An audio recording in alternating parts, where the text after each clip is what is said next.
everybody and welcome back. This is another update to my ULM series. I made quite a few changes in this tank, so I just want to tell you what I have changed, and I'm going to show you the results from my ICP test. Everything came back looking really great. I'm going to share those at the end in case people don't want to tune in for that. But let's go ahead and open up the cabinets and I'll show you what has changed up top. Alright, right away you can see up top here, I have added some Aquatic Life T5 hybrid fixtures. I was getting some shadowing on my SPS underneath there, so this T5 hybrid now fills in the lights that the Viper Spectra LED lights were lacking since there's 90-degree lenses in these. I also, let me swing over to the frag tank here. I just got done resealing this tank, so I'm filling it up and leak testing it here. On this side, I did end up pulling off the 90-degree lenses on the red, green, and some of the white LEDs, and that seems to have helped a little bit as well. Not many other changes here. I did stop dosing calc down there since there really isn't any SPS in here anymore. A lot of Zoas that I'm going to be adding into that tank, so this is my quarantine tank. We're sitting in here, seeing how they're doing right now, but everything's still doing great here. Let's go back over here. So yeah, T5 hybrid fixture has been added up top. I think that's the only other difference that you can see up top here. Now swinging on down to the cabinets, let me go ahead and open up these here. You can see on this side where I had all those nitrate reactors, all those canister sediment filters that I was using as my nitrate reactors, I have removed because they were being too efficient. They were actually removing too much nitrate, and my nitrates got down to 0, and even my phosphates were getting way down there as well, so even removing the GFO didn't help with that. So those are gone, and now things have been pretty stable. This is just my MP40 controller, and this over here is the FX4 canister filter. You can see all the same modules for the Apex. I don't think I've added any new stuff up there, but swinging over to this side, you can see that I do have a core controller now. The canister filter was starting to fail, the motor in it, so instead of replacing the motor that could potentially fail again because of the load going on it, I ended up replacing this with just a core 20 pump. You can see it sitting right here. I actually ended up replumbing this and putting it on the output of the canister filter, so we come out of the output there and it goes into the input of the core 20. Then from the core 20 we go up and over and right into my marine pure plexiglass tank that I kind of built over here. Still the same amount in here. 3 marine pure blocks, seems to be working great in here. And I have added a solid surface leak detector down here just in case things do end up leaking. I also added one of them over there by the frag tank. If a leak does occur, it shuts pumps off, it stops certain things like my auto top off on the frag tank. So it's a good thing to have just as a backup so you know there isn't any water down here. And last but not least, you can see I do have the calcium reactor set up and running right now. So I have the Comore FX STP pump running on here, currently at 38 mils per minute, and that is running into my Geo 612x2 calcium reactor. Things are going really good. Restart pump back there is the Sichi, and then from there that just goes back up to the top of the pump. Show you the tanks over here that I'm using. So here I just have a 2-stage regulator that is being controlled by a little needle valve over here on the left hand side, so I can dial in that flow pretty easily.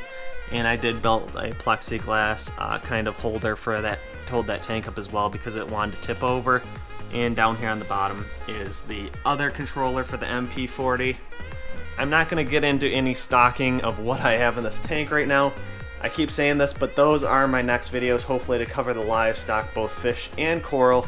Now let me swing over and show you what things are looking like on my Apex Fusion. I don't think I've ever showed you guys my dashboard, so I'm just going to go over things real quick and show you what is going on here.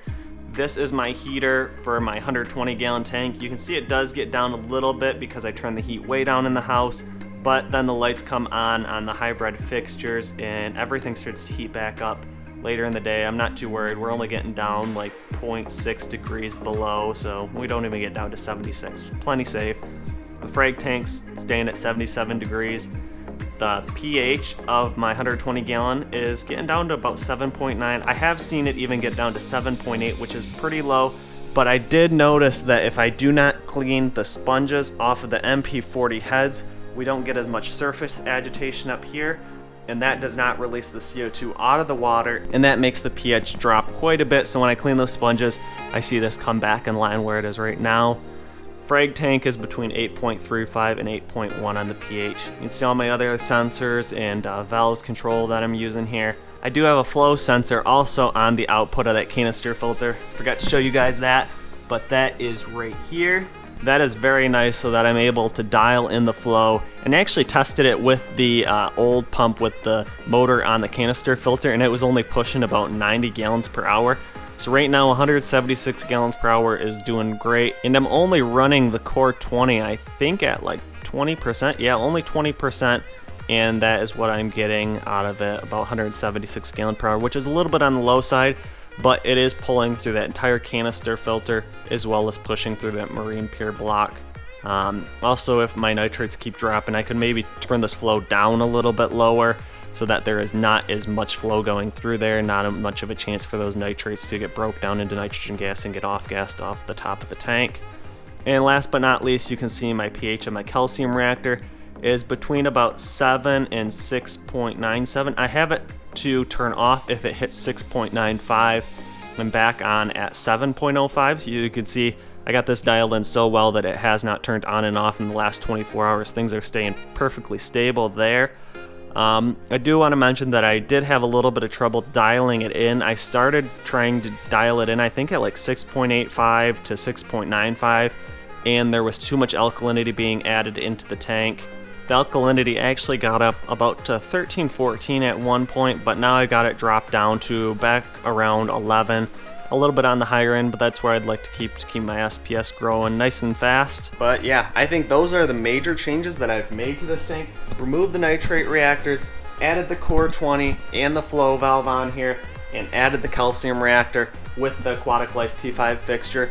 I think it's been about 3 or 4 months since I posted the last update video, so a lot of things have changed. Also added the leak detectors, and you can see the leak detector sitting down here. Hopefully we never have a leak down here to get on that hardwood floor, but you never know. That's what that's there for, and that would cut my auto top off if it did get up there.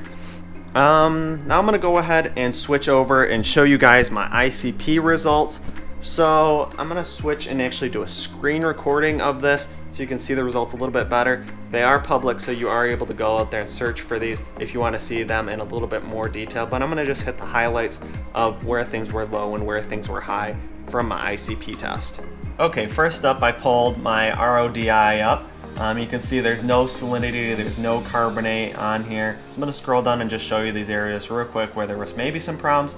Lithium, it actually showed a little bit high. I'm not really concerned about my lithium, but one thing that I kind of knew already going into this was my silicon is pretty high. I was really burning through DI, so now sending this into ATI, I can confirm that it was the silicon that was the reason that I was burning through DI and not CO2. So bubbler, bubbling off the CO2 before going through the DI wouldn't have helped at all. Scroll down through the rest of these real quick. You can see a little bit of nitrate in there. Not really concerned about that at all. So all in all, RODI looks great. Alright, here are my results from my actual tank. You can see my salinity is actually a little bit low for some reason. I tested this right when I took the sample and tested on the Milwaukee digital refractometer, and I was reading perfectly fine, so maybe that refractometer is off a little bit. Next thing down here they're saying is a little bit too high is my sulfur. It says I'm at 990 and they wanted around 808. Haven't really seen any negative effects in that, so I'm not too worried about that. My calcium was a little bit high actually. That's kind of surprising because my calcium reactor wasn't on. However, I was dosing calc at that time, so maybe I just added a little bit too much calc, and that's why that is a little bit high right now. But it's not too far outside of the limits. We're at 407. I still think that is perfectly fine to run with that. Bromine and strontium are a little bit high. Not sure what that's from, but maybe it's just salt mixture, maybe the rock that I used in this tank. Not anything of a concern there. This one I'm actually low on. I actually figured that I would have more low results than actual high. Manganese was actually undetectable. Some people even say that they won't even be able to detect this limit in ICP though. but this is not too big of a concern for me as well. Manganese, some people say it brings out polyps a little bit more in your ganies if you have a little bit higher manganese.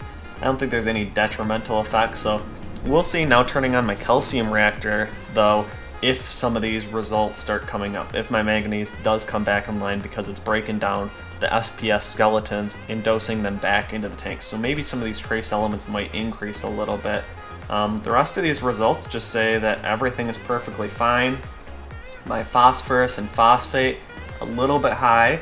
Those results were probably sent in about a month ago now, but still nothing that is of too big a concern. And also aluminum is a little high, possibly from the marine pure blocks. Haven't saw any detrimental effects from this yet, so I'm not too worried about that. And yeah, that's all the results that they actually show you on here, but it's a pretty good breakdown, and it does show me that there was really no problems with my tank before I turned on the calcium reactor. I'm going to give it another few months before I send it another result and see if the calcium reactor has changed any of these minor elements as well as some of the major elements. Very interesting though. I'm glad I went with ATI. They actually post how they do their samples and how they run their ICP analysis, and I'm pretty confident with their results that they sent me. And it's also a big bonus that they test your RODI, so huge thanks to ATI for this. None of this was sponsored. That's it for the update video. Give it another few weeks, maybe a month, before I do another one. If I make any other changes to the tank, I will be posting a video of the livestock that I have in this tank, both the coral as well as the fish and invertebrates. Hopefully I will get to that very soon. I know I've been promising you guys that for a while, but I am planning to do that in the next week or two, so stay tuned for that. Thanks for watching, and make sure you hit the thumbs up button if you enjoyed this video. Also make sure you subscribe so you don't miss the next videos I will be posting, and leave your questions, comments, and suggestions below.